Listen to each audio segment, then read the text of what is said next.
الدعارة في مصر ما كانتش زمان مجرد مهنة ليها رخصة، لكنها كانت واحدة من أهم المشاريع اللي فاتحة بيوت ناس وبتأكل من وراها عيش. انت متخيل ان بيت الدعارة زمان كان مكان زي الفسحة أو الخروجة؟ لما الواحد يكون زهقان أو حقق نجاح وعايز يحتفل بيه كان يروح هو وأصحابه البيت دعارة عشان ينبسط. الموضوع مقرف ومحزن في نفس الوقت. محزن ان مصر كانت بالعشوائية دي في يوم من الأيام، بس هو الموضوع ده خلص ازاي؟ امتى بقى عندنا شرطة آداب وفي قضايا اسمها ممارسة الرذيلة أو فعل فاضح وبقى القانون بيجرم الحاجات دي؟ امتى مصر قفلت كل بيوت الدعارة اللي فيها وبقت مهنة البغاء بيجرمها القانون وليها عقوبات في السجن؟ تعال نكتشف الكلام ده واحنا بنعرف أصل وفصل نهاية البغاء في مصر. أهلا بيكو في حكاية أصلي.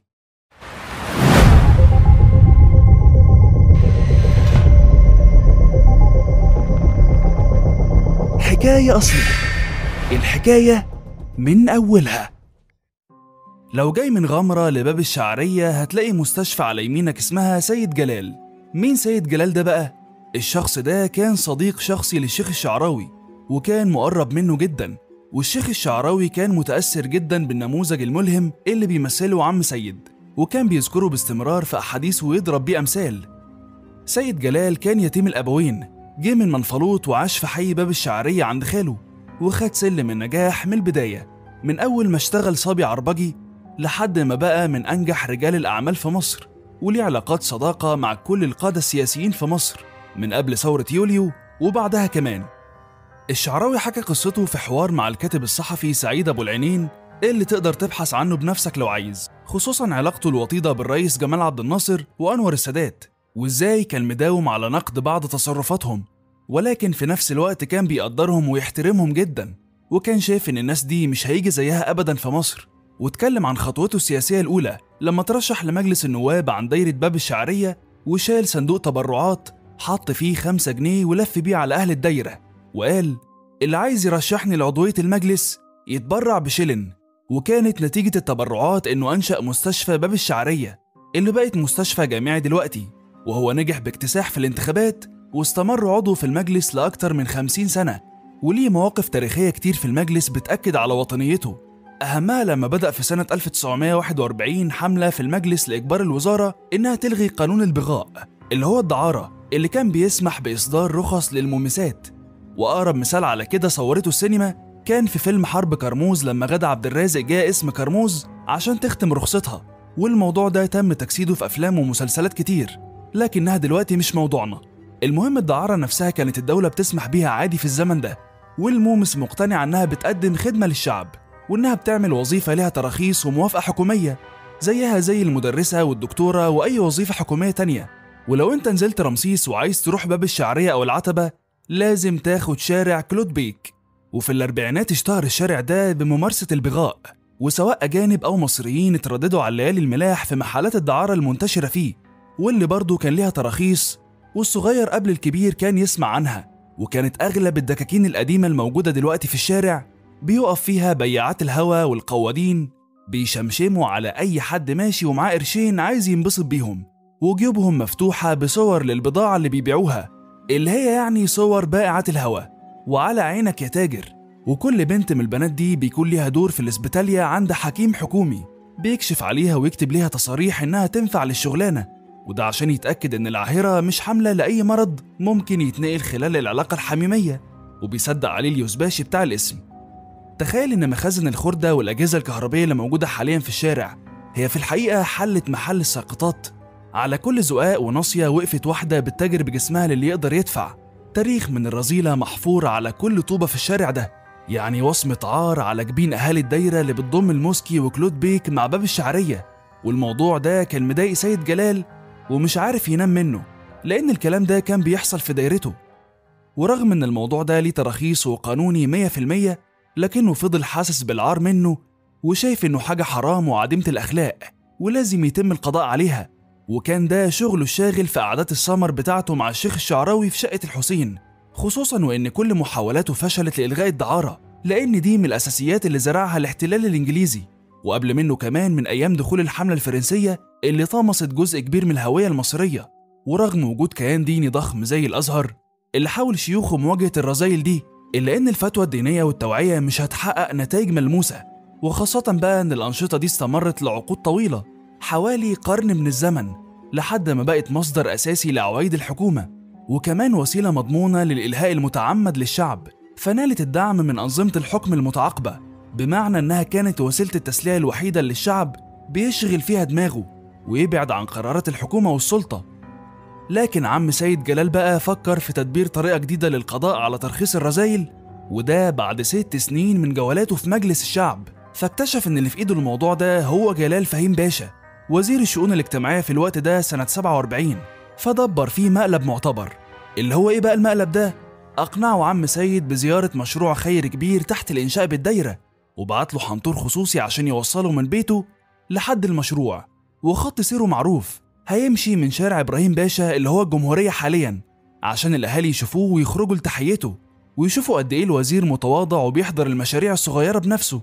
لكنه اتفق مع العربجي إنه يغير خط سيره ويدخل بيه من شارع كلود بيك. طبعا البشوات وأصحاب المناصب العليا كانوا بيتجنبوا الأماكن الموبوءة دي، وحتى لو هيعملوا حاجة قذرة كده يبقى في المستخبي بعيد عن عين الناس. من الآخر يعني أي حد بيخش الشوارع دي ولو حتى بيعدي من عليها من رجالة الدولة كان بيتشبه وسمعته تبقى في الأرض. عشان كده الكل كان بيتعمد يلف من حواليها حتى لو ده هيكلفه وقت أكتر، المهم إن سمعته ما تتلطخش.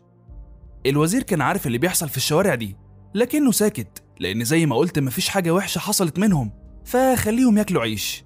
لكن طبعا الكلام ده مش حقيقي، الشوارع دي زي المستنقع، مادام تم التهاون في خطيئة واحدة فيها فمفيش مانع إن خطيئة تجر التانية، واللي قدر يزني وهو ضميره مستريح ممكن كمان يسرق وينصب ويقتل كمان. وفعلا كان في جرائم متنوعة كتير حصلت في المكان ده واللي منها القتل، لكن الوزير ما كانش يعرف الكلام ده لأنه دايما بيسمع عن الشوارع مش أكتر، وعمره ما دخلها بنفسه. فقرر سيد جلال إنه يدس الوزير في الشوارع دي ويسيبه وهو وحظه بقى. كان الوقت بالليل، وده ذروة الشغل عند المومسات والقوادين، عشان البنات اللي واقفين على النواصي ما بيصدقوا يلاقوا حد مريش، زبون تقيل زي ما بنقول. وده مش أي زبون، ده باشا راكب حنطور خاص. طبعا ما كانش فيهم حد عارف إن ده وزير. المهم إن الناس أول ما شافت حنطور الوزير حسوا إنه صيدة ومطمع ليهم، وفعلا هجموا عليه يعرضوا عليه البضاعة من كل شكل ولون. وما تنسوش الخصومات لأنه زبون جديد ولازم نبسطه في أول تعامل عشان يرجع ينورنا. الناس من كتر تدافعها على الوزير شدوه ينزل من حنطوره وفضلوا يسحبوه من إيده، وكل واحدة عايزة تاخده على الدكان بتاعها، في موقف مهين جدا لاسم وسمعة الوزير. حرفيا كانت معجنة، وطربوشه طار واتبهدل وهدومه اتقطعت زي الجعانين اللي هجموا على وليمة ملهاش صاحب، واتفرم حرفيا تحت أيديهم وضوافرهم اللي كانت بتنشب وتشد فيه، وبصعوبة قدر يهرب منهم. محفظته اتسرقت وساعته اتقلبت، وأي حاجة في جيوبه مهما كانت صغيرة زي المناديل أو علبة السجاير اتنشلت. زي ما قلنا كلها جرائم متنوعة بتبدأ بس من الزنا. رجع بيته زي المتشرد وهو بيسب ويلعن في الساقطات والشارع والمهنة دي وللعيشة واللي عايشينها، وبيشتم في سيد جلال ومشاريعه الخيرية. يمكن ما كانش فيه شهود على اللي حصل للوزير، بمعنى انه صعب ان اللي حصل ده يتعرف بين الناس، ولكن ماذا لو حد اتعرف عليه؟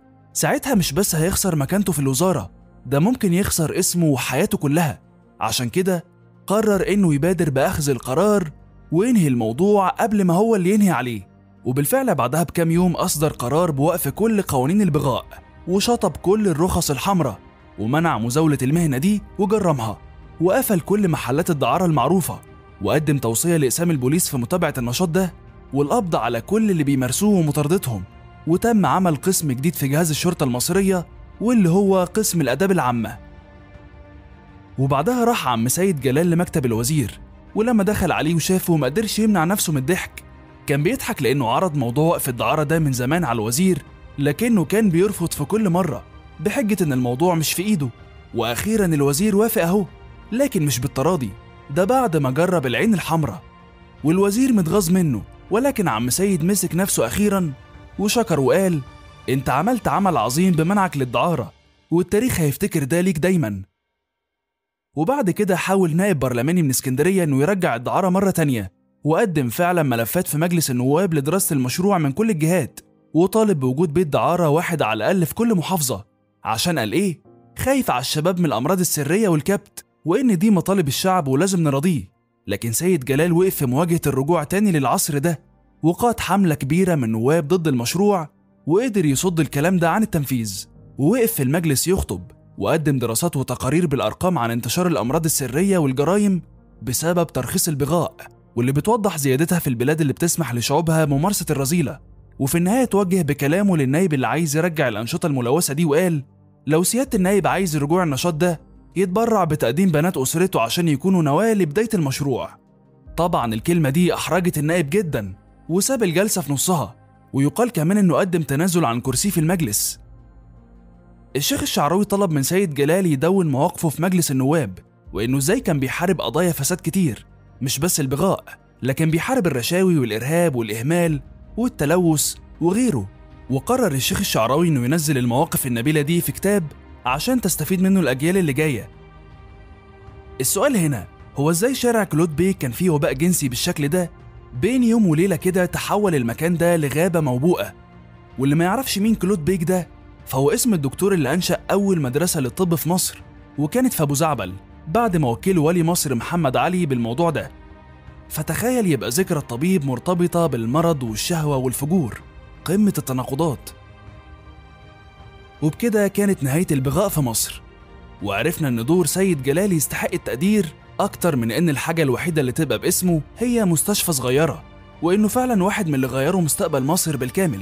ويا عالم لو ما كانش عمل مقلبه ده في الوزير، كان هيبقى حالنا إيه دلوقتي؟ بكده تكون خلصت حلقتنا، وفي النهاية ما تنساش اللايك والسبسكرايب، وتسيب لنا رأيك في التعليقات. كان معاكم تيم حكاية أصلي، استنونا في الحلقات الجاية.